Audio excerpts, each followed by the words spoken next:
What's going on, guys? In this video, I'm going to be walking through 25 frequently asked questions that I get from online coaches all the time. Stay tuned. Let's jump straight into it. My name is Sam, and I help online coaches scale their businesses with personal branding, ads, and content creation. A lot of times I get questions that are very simple to answer, but I don't really have the time to go through every single one. So I figured, why not just make a video kind of walking through all of the top 25 that I get asked on a consistent basis, right? So the first one, how do I get started with an online coaching business, right? Very simple. First thing I like to tell people is figure out what industry you're going to be a part of, right? Obviously within coaching, you have fitness, you have life, mindset, you have leadership, you have finances, you have so many different things you can coach on. I know guys that are doing breath work. I know people that are looking into marriage coaching. So first thing you want to do is figure out what exact industry or niche that you want to be a part of. Once you do that, then you have to figure out who exactly your dream client is going to be within that niche. Once you figure out those two things, you can then start creating content around that person or around that dream client, talking about their pain points, solutions to those pain points, and really be the guide that they can get information from. And honestly, starting off, I highly recommend doing like one-on-one coaching or something that you can really customize to each individual. I wouldn't start off doing group coaching simply because you're just not going to get the research that you need to become an expert in that field. What qualifications or certifications do I need to become a coach? Honestly, depending on what you coach on, you don't really need a certification or license or requirements or anything like that, honestly, especially in 2024. Maybe, 10 years ago when we were coaching was a little bit more like not mainstream. But nowadays, when you have the internet, you have these different tools at your hands, you can really coach anything you want, as long as it's not something like in the medical field or something dealing with the brain, like psychology and stuff like that. Like when it comes to basic fitness coaching, right? There's some people who, they go off and they get their degree or, certifications when it comes to fitness or personal training, but honestly, you don't really need it. Just my opinion. How do I identify my coaching niche? So this one right here is a very, very common question I get all the time, right? How do I identify what niche I want to go into? First things first is, what do you love to do? What do you love to talk about? And what can you teach someone else, right? So for me, one thing that I love, whether I got into coaching or not, was social media. I love social media. I love business. I love acquisition. I love the way this whole process works. I'm a big fan of social media and where it's going and where it's come from. And so for me, that's one thing that I could talk about all the time. I'm always doing research on it, and I'm always teaching people how it works. And so for me, it was very simple to choose a niche like social media because it was just something that I was already doing, right? So if you're someone that likes to work out and you tend to teach other people how to work out, chances are personal training or being a fitness coach online is probably going to be that thing for you, right? If you like to play basketball and people are always asking you about basketball, you probably should be a basketball coach, right? So just finding a different thing that really hits home with you, that you love, whether you decided to coach it or not, and you can talk about it every single day.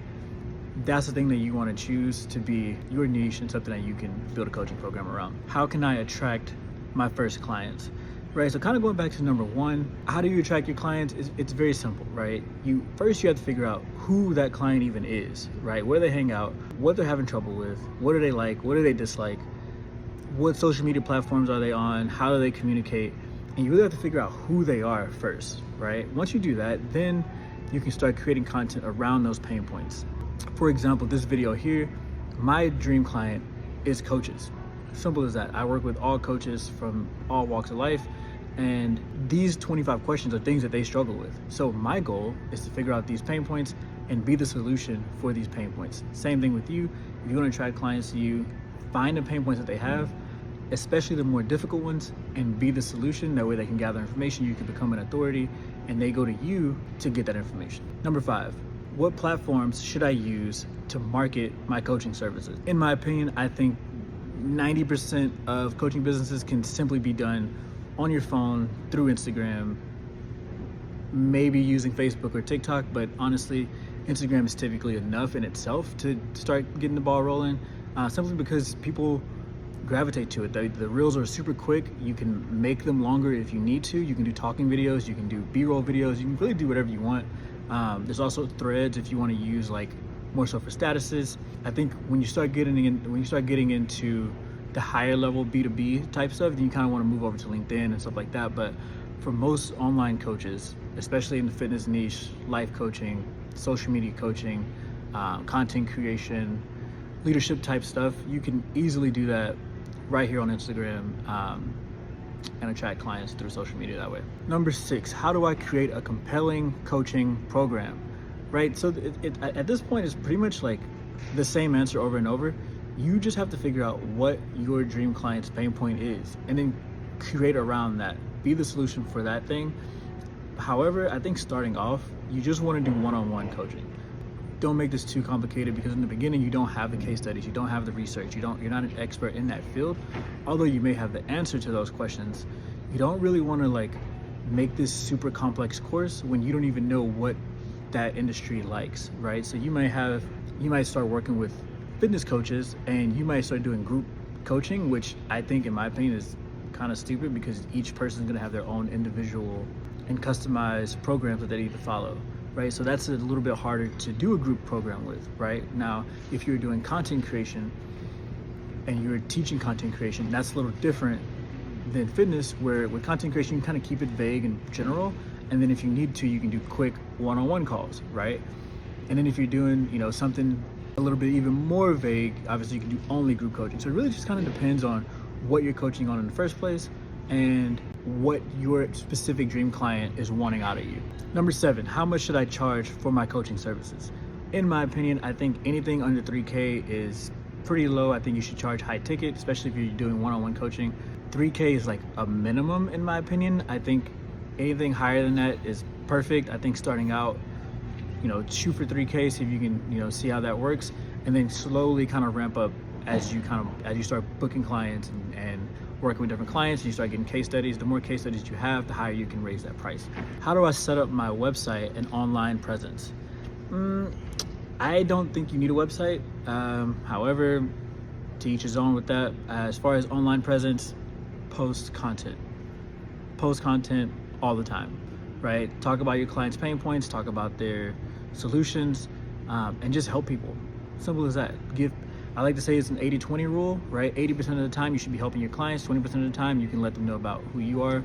And then there's different types of content, right? You can have connection style content, you can have social proof style content, you can just provide resources and tips, right? It's different things that you could do, but I like to keep the 80% rule, 80-20, where 80% of the time you're giving advice, giving tips, and then 20% of the time you can talk about yourself.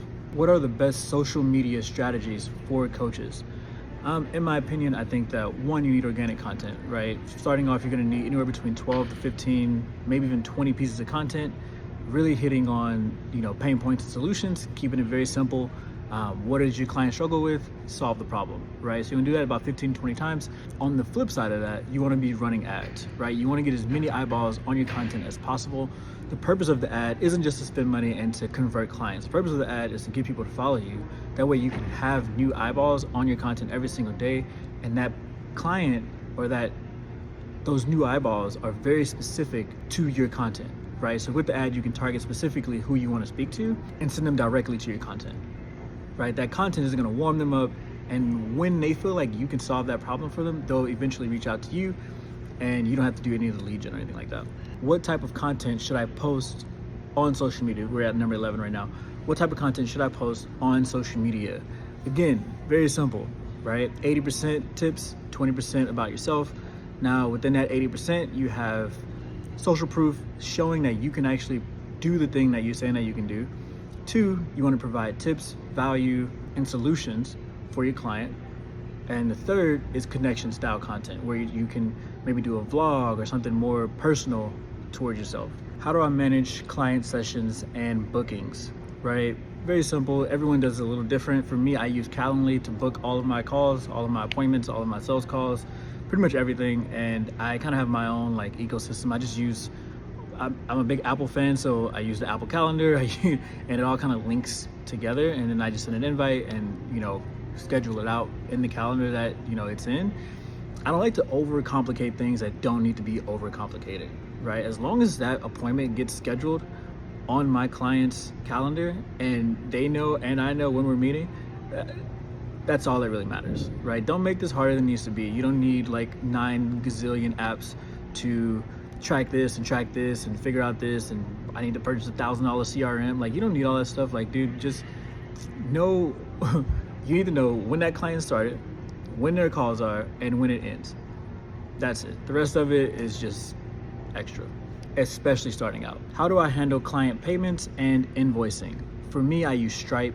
Keeps it very simple. Everything's in the app, right? So you can create invoices, you can send invoices, you can do payment links, you can really do whatever you need to do. However, the first few weeks, it kind of sucks because it takes about 4 to 6 days or something like that for you to collect the payment or the deposit to go into your account.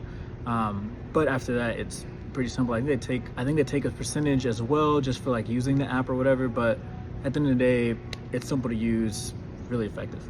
What are the best practices for client communication? For my program, I just use Slack. I have everyone in the Slack community where they can see wins, they can see announcements, we can direct message each other. We can talk everything within Slack. I don't usually give out my personal phone number to my clients just because, I don't know, a lot of them I don't know outside of coaching. So I keep everything in Slack, keep it simple. And if I work with someone across seas, it definitely helps out as well because you don't have to like call those people and rack up your phone bill. So Slack would be the most ideal. You can also use Discord. You can also use other platforms like Microsoft Teams and stuff like that, but Slack feels like the easiest to use. How do I measure the success of my coaching programs? Honestly, this is also pretty simple, right? So depending on what you coach on, you just want to track what's going on with that client, right? So for me, I coach my students on how to scale their business. So we do everything from content creation to appointment setting to booking calls, closing calls, scaling up their business, pretty much everything from beginning to end. And so I can kind of see like obviously where they started off. So they started off at $5K a month, and at the end of the 6-month period, they're at $30K a month. Obviously that's tracking it right there. But for someone else, maybe you have a fitness business, right? You just have to remember what that person's goals were when they got started. Are you closer or further away, right? That's all that really matters. At the end of the day, you want to help your clients hit the goals that they set when they started working with you. How can I get testimonials and reviews from my clients? Now, this one right here was a huge one for me, right? I don't remember what question it was, but one of the questions was, how do you select your niche, right? And you kind of find something you love. And I said that you need to find something that you can talk about all the time and you can teach people, right? So this kind of falls in line with that, especially if you're a new coach. Go reach out to those people that you've been talking to this about and help them. And in return, instead of payment, you can even collect a testimonial from them. So maybe your first 2 or 3 clients, just work with them for free.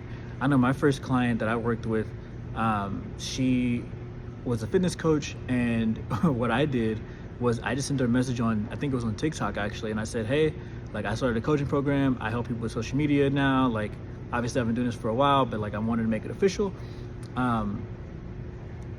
For you specifically, I'd like to help you out. I see you running a fitness business, so are you cool if we make some type of deal where I can help you out and I won't charge you up front, right? She was like, yeah. So I charged her $3K, but I told her that I wouldn't charge her until I helped her make $6K, right? So you can do something like that. And in return, obviously, as we're going through it, I'm helping her close clients. Like I can use those things as wins and testimonials. So you just got to get creative with it and figure out, ways to work with clients that may benefit them more on the front end, right? But as you get these testimonials, you can start to switch things back to normal and start charging people up front. How do I scale my coaching business? So this answer right here is dependent upon how you build your coaching business, right? The way that most coaches build their businesses is off of cold outreach. They're sending 100 DMs a day. They're doing Facebook posts. They're spamming Facebook groups, all this stuff to try and grow a coaching business. And the thing is that a lot of people they never grow because it's a manual way to get clients. So if last month they have 5 clients and they want to get to 10 clients, and they have to send double the messages, or they have to hire somebody to do the other 100 messages, right? And so for me, I didn't want to do that. I didn't want to do more work, and I also didn't want to lose more profit just to do double the work. And so for me, I teach all my clients to run ads. I teach them how to scale their businesses with simple inputs, outputs by, if $1, you put $1 in and you get $10 out, well, okay, let's put $2 in and get $20 out. Let's put $50 in and get $500 out. You see what I'm saying? And so it's all structured around the way you built your business in the first place. And again, for me, I just do it a little different. So if that's something you're interested in, book a call below and I can help you out. What are the benefits of offering group coaching sessions? With offering group coaching sessions, there's a lot of benefits in it, honestly. I wouldn't make it like the bread and butter of your business, but I would also implement it into your business. So for me, I do one-on-one coaching. Now, every other week, I do a 90-minute group coaching session where we'll go over content creation, we'll go over sales, we'll go over different things that will help the coaches out in the long run of building their business. However, with that, I can then take that and record it and make it into a video. I can cut it into pieces for content. I can send it to my clients for just additional resources. I can also use it for future clients in the future, right? I can also add a Q&A on that as well to get questions answered faster than waiting until the next one-on-one sessions. So there's a lot of benefit in it if you use it as an additional resource. However, in my opinion, I don't think that it should be the bread and butter of your business, but there are coaches that use it as the only part of their business. How do I stay motivated and avoid burnout as an online coach? For this one, I think it's per person, but honestly, I think it comes down to finding something that you love versus just doing something that makes you money. Like I said in the beginning, I chose social media coaching and acquisition and scaling because I simply love business. I simply love social media. I love the whole process of it. I love helping people, get their business started, and it just brings me joy for whatever reason. So if you're doing it for money and it doesn't bring you joy and you're just looking for a paycheck, you're gonna get burnt out super quick, right? One, because it's not as easy as you think it is, but also once you do make the money, you're just gonna not wanna do it anymore. And that's why you see all these coaches that are flipping through different niches and doing all this stuff. I highly recommend finding something you love and doing that one thing and picking something that's not gonna be a super change in your life. So if you're a married couple and for whatever reason you find yourself giving advice to all your married friends, don't go choose something I don't know, something ridiculous like business coaching. No, just do marriage coaching. That's what you're already doing. It's what you're already good at. That's what people obviously come to you for it. So just do that. You know what I mean? Don't go out of your way to do something that just makes more money, because at the end of the day, making more money isn't going to bring you any happiness, especially after you reach a certain threshold where money doesn't really matter anymore. How do I differentiate myself from other coaches within my niche? Very simple. Build a personal brand. Building a personal brand is everything. Right now, you got a ton of guys running around doing cold outreach, spamming Facebook groups, like I said before, and none of them are any different, right? You get that message in your inbox and it says the exact same thing that the person before you said, and you have no clue who this person is. They're just some guy spamming, doing cold DMs, and you're just number 67 on their list, right? So first things first, build a personal brand so that people will come to you instead of you going to them, right? Be yourself. Don't try to be other people. If you see someone that has a successful coaching business, don't try to be like them.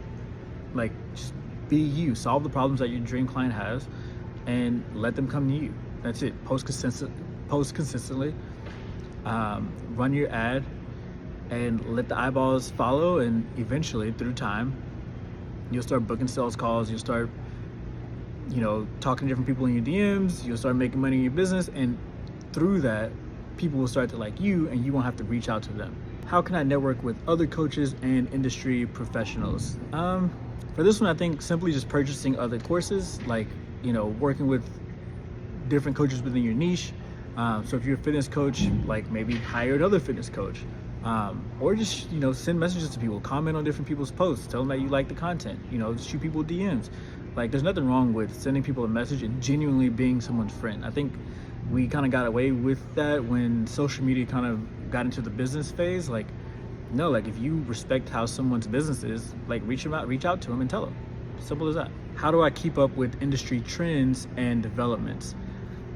I'm not a trendy person. I don't necessarily do the whole bandwagon thing. If the whole industry switched today, which actually let's I guess kind of jumping into that, the whole industry is switching right now. The coaching industry is switching to school, and you have all these guys trying to get MRR, and they're trying to, charge super low ticket and get 500 clients and all this crap. And at the end of the day, like, it's just gonna go back, right? It's all supply and demand. That's it. It's just a wave. Right now we're in a wave of everyone's going that way. So there's a whole opening over here in the one-on-one coaching space where people are like, oh man, like group coaching was cool, but like, I just want to work with someone one-on-one, right? And then eventually everyone will go back to one-on-one, and then there'll be this super open space with MRR. It never ends. It always fluctuates. And the trends, just be yourself, run the business the way you want to run it. If you want to do one-on-one coaching and do MRR, right, that's probably the best way to do it. So don't feel like you need to ride the wave or follow trends and stuff like that. What are the most common challenges faced by online coaches? Lead generation. Lead generation is simply the biggest thing I see online coaches deal with. I have clients that have tried doing lead generation for months on months their way, doing cold outreach, spamming Facebook groups, doing all this crap, and at the end of the day they fall flat on their face because, one, they don't keep up with the consistency of sending out 100 messages a day, but also it's just like you end up playing verbal jiu-jitsu in the DMs trying to get these people to be your client, right? Or trying to get these people to book calls with you. At the end of the day, you want to create a brand where these people come to you instead of you having to go to them. Another challenge I see a lot of online coaches face is what content to create. And like I said in the beginning, this is also very simple, right? Your goal as a coach is to help someone get from point A to point B. So every piece of content that you create, you really want to talk about, here's where you are, here's your pain point, here's the solution. Here's a pain point, here's a solution. Here's a pain point, here's a solution. That's it. Keep it very simple. And then in the captions, tell them what to do next. This is where your CTA will go. You can do a caption kind of walking through the pain points and solution again, but at the very end, they need to know what is the next step, so that way they're not just floating in the abyss. How do I build a personal brand as a coach, right? I think this one is pretty much all the questions I just answered all into one big question, right? So again, figure out your industry, figure out your niche, find your dream client, figure out their pain points, be the solution, run ads to get more eyeballs, book sales calls, close them, work one-on-one. If you keep doing that over time and you use your personality and you provide tips and resources, you'll build your personal brand, all the stuff will happen, and you have nothing to worry about. And last but not least, I don't even know if I'm at 25. I think I've gone over 25. I'm probably at like 30. But how do I set and achieve business goals for my coaching business, right? So I think this one's very simple as well. You can really do this one or two ways. You can do this based on income goals that you want for your business, or you can do this on the amount of people you've helped reach their goals. Either way it goes, it's totally up to you. For me, I do income goals. So I know every month I want to sign a certain amount of clients, and therefore that's going to make me X amount of money. Now, obviously with that, I can fluctuate the price. I can go up in price. I can lower the price, kind of whatever, just kind of depending on, that month, I guess. But the thing is, you have to know what your numbers are, right? So if you want to make 100K a month, well then if you sign 10 clients at $10,000 a month, then there you go. If you sign 50 clients at 100 or 1,000, like, or $2,000 or whatever, you can kind of work it that way. So I think the first thing is, do you want to do income goals or do you want to focus on your client? Once you figure that out, then you just write down what you're looking to accomplish that month and you do it.